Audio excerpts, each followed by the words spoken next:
The Philippines is often described as a nation of islands, more than 7,000 scattered across the blue.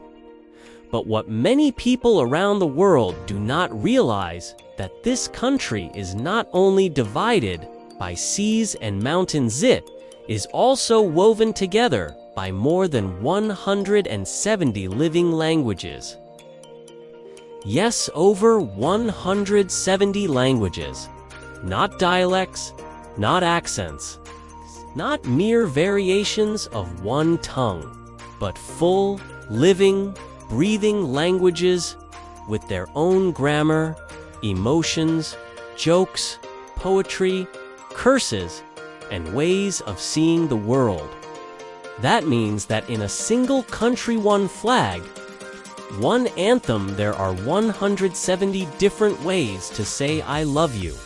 170 different ways to argue, to pray, to sing, to fight, to dream, and that is not counting the dozens that have already disappeared into silence.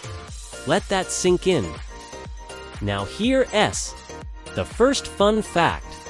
The Philippines is one of the top 5 most linguistically diverse countries on Earth, right up there with Papua New Guinea, Indonesia, Nigeria, and India. And yet, most Filipinos grow up thinking there are only a few: Tagalog, Cebuano, Ilocano, maybe Waray, maybe Bicol. But hidden in the mountains, in the forests, in remote islands, and deep inside oral traditions are languages so rare that only a few hundred people still speak them. Some have no written form, some are spoken only by elders, and some are one disaster, one disease way from extinction. Language is not just communication, language is memory. When a language dies, an entire history dies with it. Let's begin with a truth that surprises many Filipinos themselves. Filipino is not the mother tongue of most Filipinos.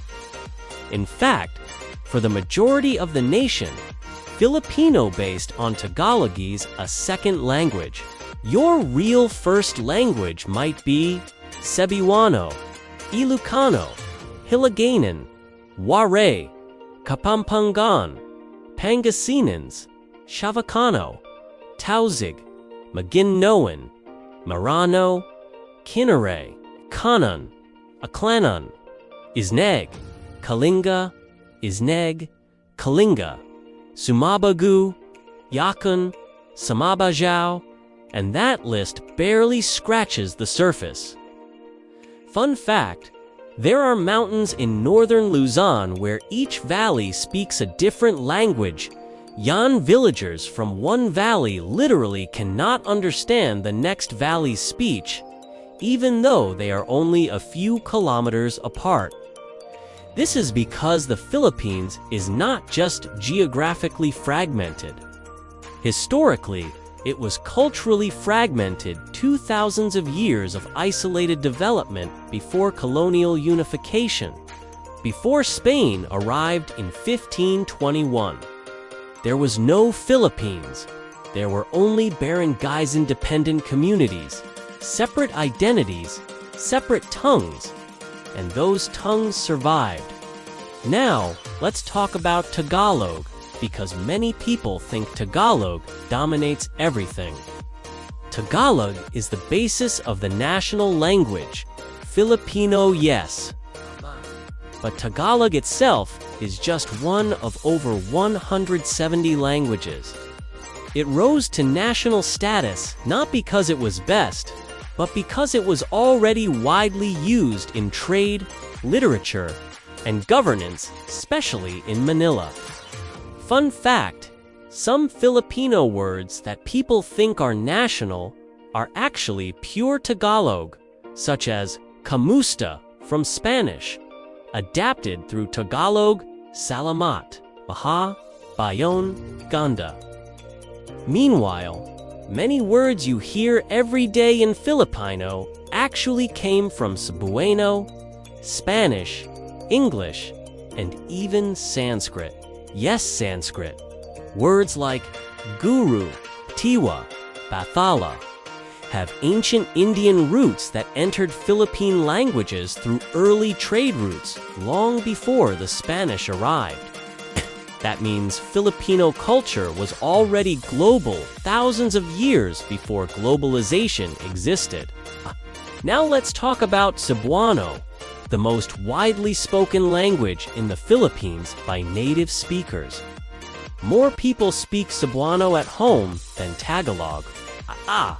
It dominates Cebu, Baja, Negros Oriental, Mindanao provinces, parts of Leyte, and yet it is rarely given national spotlight.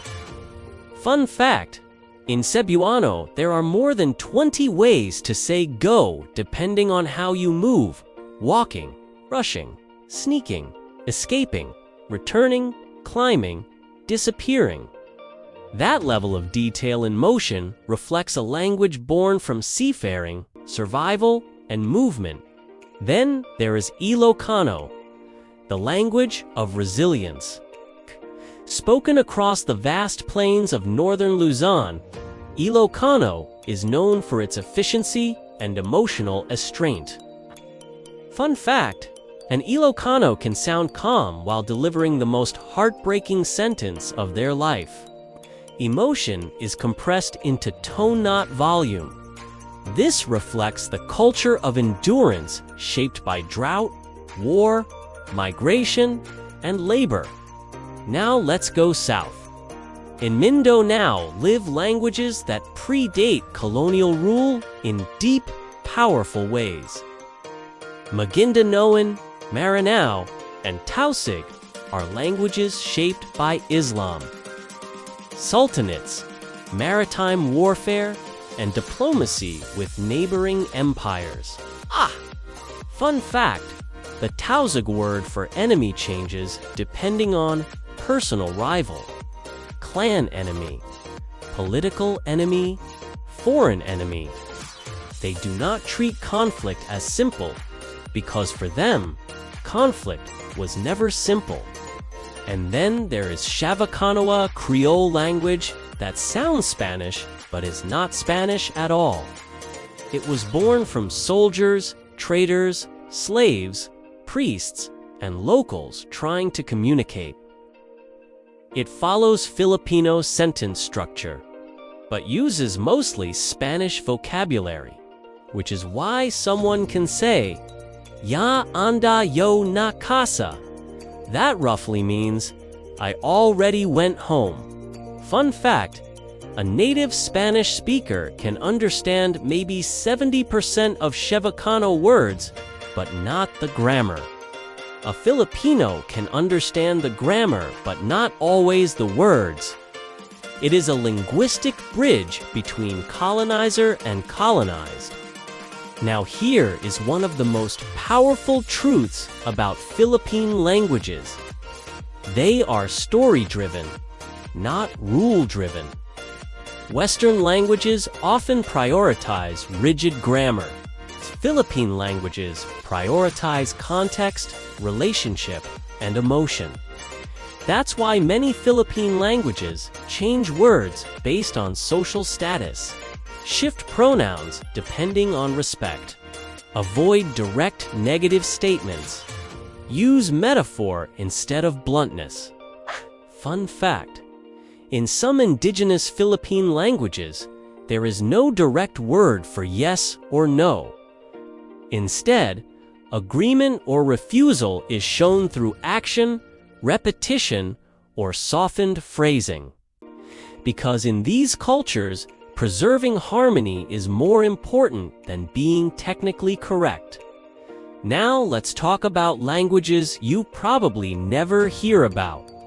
There are languages spoken by fewer than 500 people. Some examples: Inagda, Rencanada, Arda, Isrog, Agda, Manid, Ada, Mamanwa. These are often called endangered languages. Fun fact, Some of these languages have sounds that do not exist anywhere else in the Philippines: clicks, nasal shifts, throat tones. Once the last speaker dies, those sounds vanish from human history forever. Not just from the Philippines, from Earth. Here's another shocking fun fact. Many Filipinos are actually multilingual without realizing it. A child in Mindanao might grow up speaking one language at home, one in school, one in the market, one online. That child doesn't think I am multilingual. They think this is just life. In truth, that child's brain is constantly code switching like a trained AI. And now, let's talk about code switching, also known as Toglish, Bizlish, Seblish, and everything in between. Many people say Toglish is ruining Filipino, but linguists say the opposite. Fun fact, code switching is a sign of high linguistic intelligence. It means your brain understands multiple grammars, selects vocabulary based on speed and efficiency, adjusts identity depending on audience. Toglish is not confusion. It is linguistic evolution in real time. Now imagine this: a fisherman in Samar speaking Waray, a farmer in Pangasinan speaking Pangasinans, student in Quezon City speaking Toglish, a trader in Sulu speaking Tausig, a grandmother in Ifugao speaking Tuwali, all of them Filipino, all of them fully integrated into the same nation. But each one sees reality through a different linguistic lens. Because language shapes how you think. If your language has many words for rice, you think about rice differently. If your language has many words for storms, you fear the sky differently. If your language has many words for respect, you move through society differently. The Philippines is not united by a single language. It is united by translation, by adjustment, by listening, by survival. And maybe that is the deepest reason why Filipinos are naturally adaptable all over the world. Because from birth, they were already trained to live between languages. And now, here is one of the greatest ironies of Philippine history. While the country has over 170 languages, many Filipinos feel pressure to abandon their mother tongue in favor of Filipino, English. Some parents stop teaching their children the family language, believing it will give them a better future. And yet, studies show that children who grow up multilingual often learn faster, adapt better, and think more creatively. Meaning, preserving your local language is not a weakness. It is a neurological advantage.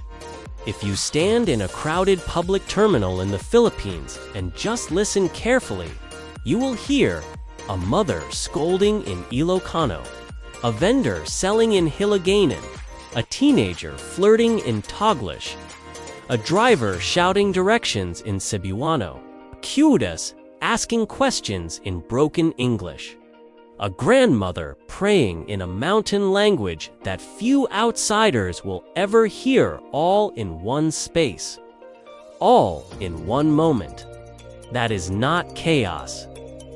That is a living orchestra of identity, and the most beautiful truth of all. The Philippines does not need to choose one language. It already chose all of them, because a nation this diverse was never meant to speak in only one voice. It was meant to sing in many